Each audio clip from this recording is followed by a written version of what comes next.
ചരിത്ര വിജയത്തിലൂടെ ഭരണ തുടർച്ച നേടിയ ഹേമന്ത് സോറൻ ജാർഖണ്ഡിൽ വീണ്ടും മുഖ്യമന്ത്രിയാകും. ഇന്ന് ഗവർണറെ കണ്ട സോറൻ മന്ത്രിസഭാ രൂപീകരണത്തിന് അനുമതി തേടി. 26-ന് JMMന്റെ പുതിയ മുഖ്യമന്ത്രിയായി സോറൻ അധികാരമേൽക്കും. ഇതുവരെ കണ്ടിട്ടില്ലാത്ത തരം കടുത്ത മത്സരം. എന്നിട്ടും ആകെയുള്ള 81 നിയമസഭാ സീറ്റുകളിൽ 56 വാരിക്കൂട്ടി അധികാരത്തിലെത്തുക. അതും തുടർച്ചയായ രണ്ടാം തവണ. JMM സ്ഥാപകനായ ഷിബു സോറന്റെ മകന് ഇതിൽ പരമൊരു മധുര പ്രതികാരം BJPയോട് ഇനി ചെയ്യാനില്ല.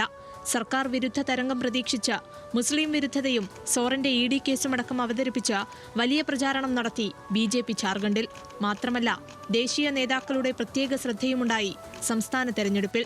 എന്നിട്ടും കനത്ത തിരിച്ചടിയാണ് BJPക്ക് സംഭവിച്ചത്. ഗവർണർ സന്തോഷ് ഗാംഗ്വാറെ കണ്ട് മന്ത്രിസഭാ രൂപീകരണ ആവശ്യമുന്നയിച്ചു. സഭാകക്ഷി നേതാവായി ഹേമന്ത് സോറനെ പാർട്ടി യോഗം തെരഞ്ഞെടുത്തു. നവംബർ 28-ന് ഹേമന്ത് സോറൻ വീണ്ടും മുഖ്യമന്ത്രിയാകും. മുഖ്യമന്ത്രിയായിരിക്കെ ED കേസിനെ തുടർന്നുണ്ടായ ജയിൽവാസവും കേന്ദ്രം പകപോക്കുകയും രാഷ്ട്രീയ വൈരാഗ്യം തീർക്കുകയുമാണ് എന്ന സോറന്റെ നിരന്തര പ്രചാരണവും തെരഞ്ഞെടുപ്പിൽ ഫലം കണ്ടു. സർക്കാരിന്റെ ക്ഷേമ പദ്ധതികൾ പറഞ്ഞായിരുന്നു JMMന്റെ വോട്ടുപിടുത്തം. 39,191 വോട്ടിനാണ് 49-കാരനായ സോറൻ ബർഹേത്ത് മണ്ഡലത്തിൽ BJP സ്ഥാനാർത്ഥിയും മുൻ ഓൾ ജാർഖണ്ഡ് സ്റ്റുഡന്റ് യൂണിയൻ നേതാവുമായ ഗംലിയൽ ഹെംബ്രോമിനെ തോൽപ്പിച്ചത്. ജനാധിപത്യത്തിലെ ഒരു അഗ്നിപരീക്ഷ കൂടി മറികടന്നുവെന്ന് സോറൻ ജനങ്ങളോട് നന്ദി പറയവേ കൂട്ടിച്ചേർത്തു. ജയിൽവാസകാലത്ത് ജാർഖണ്ഡിലെ പാർട്ടിയെ നയിച്ച ഭാര്യ കൽപ്പന സോറനും വലിയ ഭൂരിപക്ഷത്തോടെ ജയിച്ചു കയറി.